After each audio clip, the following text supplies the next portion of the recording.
Black Book is a 2006 released Dutch Second World War thriller directed by Paul Verhoeven. It's set during World War II, it's set in Holland, and it centres around a character called Rachel Stein, who's played by Carice van Houten. And she is a Dutch Jew who, in the process of trying to escape the Nazi-occupied part of Holland, she suffers a tragedy in which the rest of her family are killed when they're caught trying to cross the border. So she manages to escape and joins the resistance in The Hague. Yeah, she joins some of their operations, where they receive airlifts of weapons and intelligence and things like that. She happens to meet a German commander of the local Gestapo forces, obviously not letting on that she's Jewish, and then sort of infiltrates this headquarters. Because it's like a spy thriller, the more you know about it, the less there is to find out. So it's, there's lots of twists and turns and betrayal and all sorts of things like that going on, as you would expect from this sort of film. I hadn't seen it for quite a long time, actually. It's the first time I'd seen it again. I love it. I think it's a really good film. It's quite a kind of a caricaturized piece. It's kind of a fantastical story. It's kind of that great fun espionage as opposed to more serious. I mean, it has serious tones and it has serious kind of undertones going on, and it's clearly picking on points of the war that actually happened. Well, I mean, it's supposed to be based on true events, isn't it? But obviously, a lot of it is dramatised. And yeah, I think what I mean by that is if you think of something like. Well, I can't think of. I mean, there are other films set during the during the Resistance, the kind of late part of the war, that are maybe more serious. I mean, this has a lot of the Nazi officers. Like there's the big fat Nazi officer. There's a bit of an allo, slight caricaturized. Do you know what I mean? He's a bit bumbling. He's a bit fun.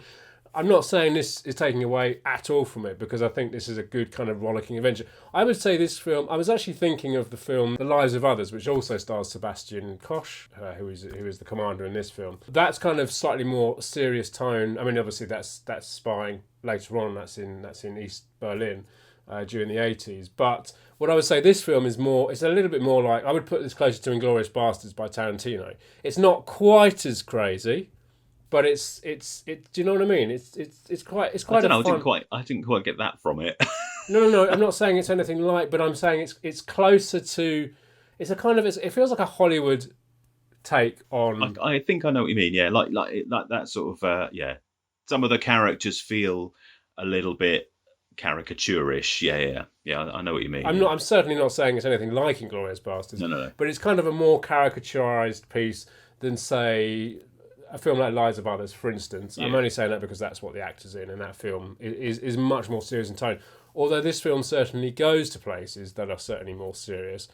I just think it's a great ride, and I think it's really enjoyable. And I love all the performances in this. And I think Carice is I think her performance is fantastic in this film. I just love how at the beginning of the film she's very playful. She's quite rebellious. There's a great scene when she's riding on the back of someone's bicycle and some Nazis kind of, walk past and they give her a bit of a wolf whistle. She shows her legs and she's kind of doing that whole... Because I think during the war, especially if you were a woman, some women actually... I was reading that some women liked power, and so they started kind of fraternising with the Germans a bit. But then obviously a lot of women also joined the resistant movement and a lot of women just to survive as well. Some joined the resistant movement, others, just did what they could to survive. And I get the feeling that she's quite a playful character, and she likes having fun. She was a singer in her past life, and she's kind of, she's just trying to survive. I mean, she's Jewish, obviously, so she needs to do everything she can to survive.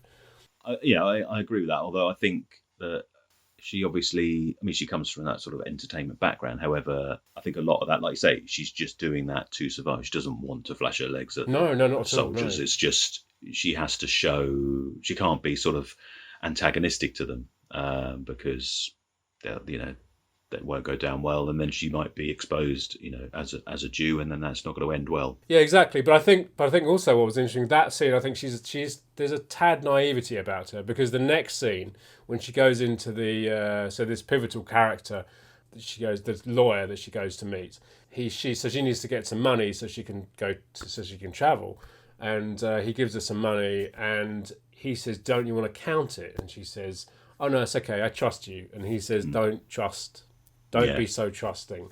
And I think that just shows that she's maybe a little bit naive, and she does have some stuff to learn, and she certainly learns it throughout the Oh yeah, without process doubt, of the movie. Yeah, so one thing I was thinking actually when I was watching this was, like I said, it feels a little bit fantastical at times, and you do wonder. I mean, you think of like, obviously the Indiana Jones films often use Nazis and things like that, and the resistance, the French. Obviously this is the Dutch resistance, but the French resistance is another one that gets used a lot in films, and I often wonder, how true that was, and did it really happen as much as a lot of these films depict? And apparently it did. I mean, it wasn't. I don't think it was quite as glamorous as a lot of these films make out. But women were used a hell of a lot within the French resistance. I think 15% of the French resistance, at least. I think the Dutch resistance actually came into it later. So this is kind of right that this is obviously near the end of the war. But the Dutch resistance came along. It took them longer to kind of get going. But the French resistance were there for quite a long time. And so I think 15% of the French resistance were made up of women. And not like we said, women, they wanted something to do. The men had gone off to war. But it was really interesting. I found a couple of articles about, what women had to do. And like, for instance, there's this woman I found called Helen Deschamps, or Deschamps, I think that would be. And said that while having no special training in espionage, she collected information about German troop movements and coastal defences, penetrating enemy lines to gather and report back findings. Women were often used for such missions because they attracted less attention and were not as likely to be stopped and searched by the Germans. So I thought that was quite interesting, just to show that I think it was pretty dangerous work, but and they did an amazing thing for it. And I think they opened up kind of avenues of travel for soldiers, and of course because of that time that obviously the war machine was heading into Germany, and they were kind of helping them along with their path, and I think some of them also helped get Jews out of Germany and Poland and things like that, and to safety. So I think they certainly did a important part of the war, definitely. So yeah, I mean, they like to have fun with war stories because Hollywood and cinema love to have fun, but at the same time, yeah, it's based on real events, and I suppose we can all be thankful for all of their work. Oh, absolutely. And it's why we commemorate them every year on VE Day. Yeah, I mean, it's got some.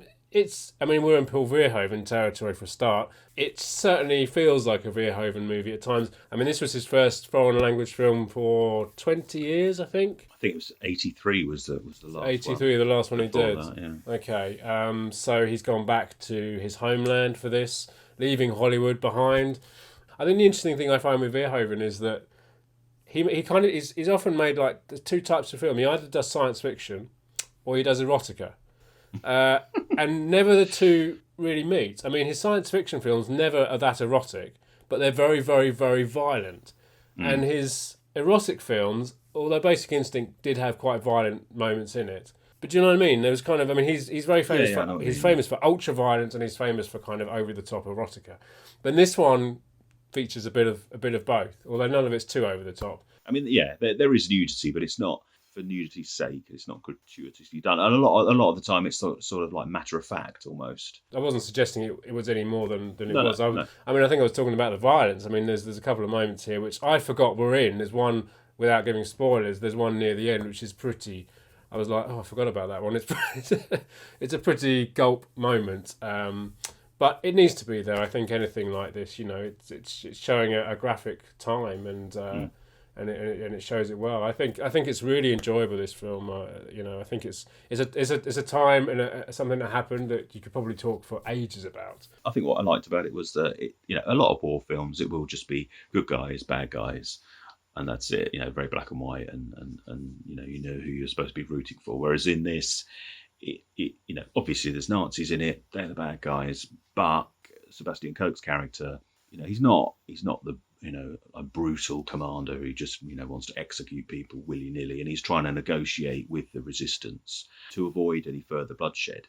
And that doesn't mean he's a great guy, but he's certainly better than a lot of the others who will just they don't care about anyone. They'll just kill people willy-nilly, and they don't care. And then again, on the other side, in the resistance, there's people who do just want to wipe out the Nazis. They mention, the collaborators, people who have, worked for the Nazis and worked with them. Not necessarily, not as in sort of informing for them, but sort of just taking office jobs and just doing things for them, just to, as we mentioned earlier, just to stay alive and just to save themselves. But they get mentioned. Oh, when we win, they're going to get dragged down into the streets and shot.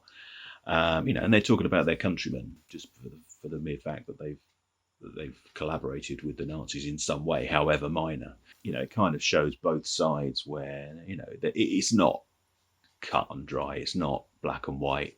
There is lots of grey areas, and just because you're on one side doesn't automatically make you 100% evil. You don't choose where you're born. So if your country goes to war, you may end up finding yourself on the wrong side, and you don't necessarily agree with everything that is happening. So you just do your best to try not to contribute to some of the awful things that are happening.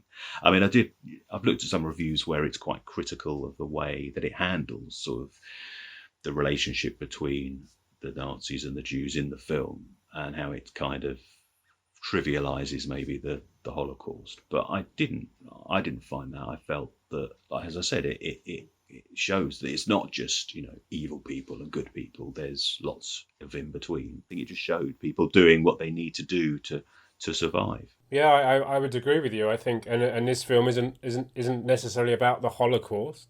No. That's obviously was going on at that time. This is about. There seems to be a few films that have depicted how Jewish people survived the war and seem to get quite critical reviews about it. I mean, The Life is Beautiful is another one, the Italian film with Roberto Benigni. I mean, that's a lot of people love that film. But a lot of people really scathed it, gave it really bad reviews because they said it made light of how Jewish people survived the Holocaust camps, which I totally disagreed with. Because have you seen that film? I haven't. No, it's a father protecting his son. They've both been sent to a Holocaust to a camp, and it's a father protecting his son however he can, and the father's a bit of a clown, so he does it in these kind of quirky, amusing ways. It's very funny. It's very tragic. It's the end. I want to talk about it if you haven't seen it, but it's an incredible film and it's very moving. And I never thought for once to trivialize it, and I certainly don't feel that in this one. I mean, maybe, like I said, maybe the somewhat lighter tone of it's not a light tone of the film, but I mean, for instance, there is a moment in there which is a kind of a backhanded chuckle somewhat when she's standing next, they're on a train, and he makes the kind of is that a gun in your pocket joke, which was very funny, and I suppose some people might think it's making light of this situation. I don't know. It seems to be taking a poke at those old war movies as well. This film a little bit, those kind of old innocent war films. Like I said, it's not a Holocaust film, this film, so I don't think it's trivialising that side of things, because it's not even showing that side of things, really. No. There is a scene where they take out both men and women, but women got it a lot. I think it was called the Tonk Jews, which is what it's known as, which is when women had their heads shaved and they had tar thrown over them and chicken feathers and things like that were thrown over them, and they were humiliated, and a lot of them were beaten. And there is a line in the film, I think as a British officer, says, stop this, you are basically like the Nazis, you're treating them like the Nazis treated the Jews. It's a powerful scene in, quite a powerful movie, actually. So yeah, I think it's a really great movie, this. I really enjoyed it. No, I'd wanted to see it for ages. And I mean, what I would also say is clocks in at just under 2.5 hours. And I watched it last night. I thought, I quite often fall asleep in front of the TV these days when it's getting late. But it kept me absolutely gripped the whole way through. Despite the length, it's paced really well. Yeah, no, I agree. I think it is a long movie, but no, I think the performances, it's great acting. I mean, all the cast members are, they're all good. A few of the members have actually turned up in older Paul Verhoeven movies. The leads of the movie, they're so convincing and they're such great performances that, the whole film just carries you through. And it's a Paul Verhoeven movie. I mean, we're both big fans of RoboCop. He's a great filmmaker, and he's not doing as much at the moment. Not really. I think he's sort of semi-retired now. But... Yeah, there's been a couple of things in recent years that he's done. But I think this is a really good movie. And so it is available on Amazon Prime, like you said. But if you do want to pick it up on disc, obviously there's DVDs available, and it was released on Blu-ray in the States and the UK and other countries. Recently, I think it was a year or two ago, 101 Films picked it up and released it on their Black Label series. So it's in a nice slipcase with a booklet and stuff like that. and a couple of extra features that the previous release hadn't had. The US release has a commentary on it by Paul Verhoeven, which isn't on that one. But yeah, there's lots of editions that you can find, and I might pick up the Black Label 101 Films one myself at some point. So that was Black Book, and as always, if you enjoyed the video, let us know in the comments below. Yep, hit that subscribe button there. Don't forget to push the bell for notifications. There's other videos to check out over here. Come and find us on Twitter, Facebook and Instagram, and join us next week for another video.